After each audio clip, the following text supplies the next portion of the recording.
पालघरच्या वाडा येथे आज मार्क्सवादी कम्युनिस्ट पार्टीकडून शहीद दिवस साजरा करण्यात आला।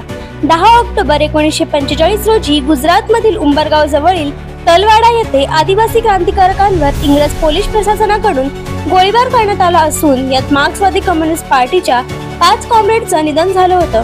त्यानंतर आदिवासींनी इंग्रजांविरोधात लढा उभारला असून त्यानंतर तब्बल 61 जणांना आपल्या जीवाची स्वातंत्र्यासाठी आहुती द्यावी लागली। पुढे 10 ऑक्टोबर 1996 साली समाज सुधारक आणि सीपीएमच्या नेत्या कॉम्रेड गोदावरीताई परुळेकर यांचं निधन झालं असून तेव्हापासून सीपीएम कडून पालघरमध्ये शहीद दिवस साजरा केला जातो। आज वाडाजवळ हा शहीद दिवस साजरा करण्यात आला असून यावेळी सीपीएम कार्यालयाचं लोकार्पण करण्यात आलं। या कार्यक्रमाला जिल्हाभरातून 25 ते 30 हजार सीपीएमचे कार्यकर्ते आणि पदाधिकारी उपस्थित होते।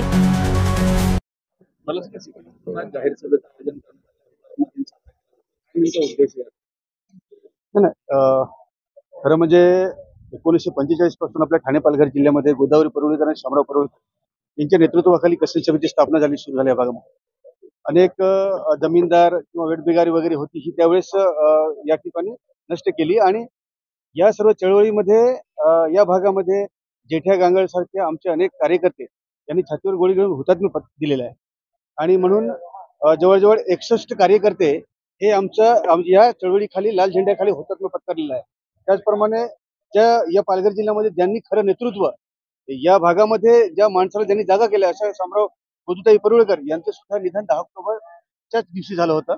म्हणून पक्षाच्या जिल्हा कमिटीने आणि गेल्या अनेक वर्षापासून ही एक परंपरा झालेली आहे की आम्ही 10 ऑक्टोबर हा हुतात्मा दिवस आम्ही साजरा करतो। परंतु आज हा हुतात्मा दिनानिमित्त हे सर्व आज जाहीर सभा जी होते, आज वाडा तालुक्यामध्ये आमच्या पक्ष कार्यालयाचं आजचं उद्घाटन होत आहे आणि त्या कार्यालयाचं उद्घाटन करत असतानाच या जाहीर सभेमध्ये ज्या संबंध या भागातला शेतकरी आहे, कामगार आहे, आदिवासी असेल, बिगर आदिवासी असेल, हिंदू मुस्लिम जो पण आहे, जो मेहनत करणारा वर्ग आहे, त्याचे अनेक प्रश्न आहेत।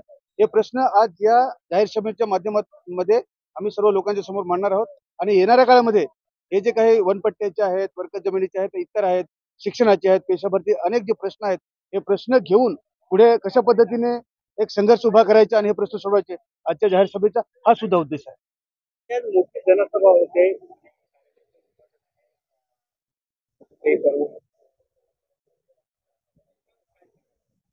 आज आमचा शहीद दिवस आहे आणि गोदूताईंचा स्मृती दिवस।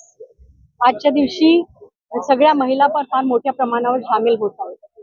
जंगल जमीन नावावर करायला पाहिजे याच्यासाठी कायदा झाला, पण त्याची नीट अंमलबजावणी अजून होत नाहीये आणि म्हणून फॉरेस्टवाल्यांकडून अजूनही महिलांना खूप त्रास होतो। हा प्रश्न पुढच्या काळामध्ये मोठ्या प्रमाणावर उचलण्यात येणार, खास करून कशासाठी, कारण आज जमिनीचे जे सगळे कायदे आहे आणि जंगलाचे जे कायदे आहे ही सरकार, मोदी सरकार शिथिल करत गेलेली आहे। कारण त्यांना जमीन, फॉरेस्टची जमीन सगळी अंबानी आणि अदानी, खास करून अदानींना द्यायची। संपूर्ण देशभरात हजारो एकर जमीन फॉरेस्टची त्यांनी अदानीला दिलेली आहे। या भागामध्ये, ठाणे पालघर भागामध्ये, इथे मार्क्सवादी कम्युनिस्ट पक्षाचं संघर्ष आहे, लाल बावटा आहे, इथे अनेक लढे होत आहेत। म्हणून काही प्रमाणात लोकांच्या हातात अजून जमिनी शिल्लक राहिल्या आहेत, परंतु बीजेपी RSS ची सरकार या जमीनवर त्यांचा डोळा आहे आणि हे महिला कदापित देणार नाही। दुसरा आहे अन्नाचा प्रश्न। सर्व आदिवासी भागामध्ये कुपोषणाचा फार मोठा प्रश्न आहे, तो प्रश्न आम्ही उचलणार आहोत। कर्जबाजारीपणाचा प्रश्न आहे, जो पूर्वी आदिवासी भागात नसायचा पण आता वाढत चाललंय, कारण कामाचं कुठलं पत्ताच नाहीये, कुठलं रोजगाराचा काही पत्ताच नाहीये, तर काय करायचं, घर कसं चालवायचं।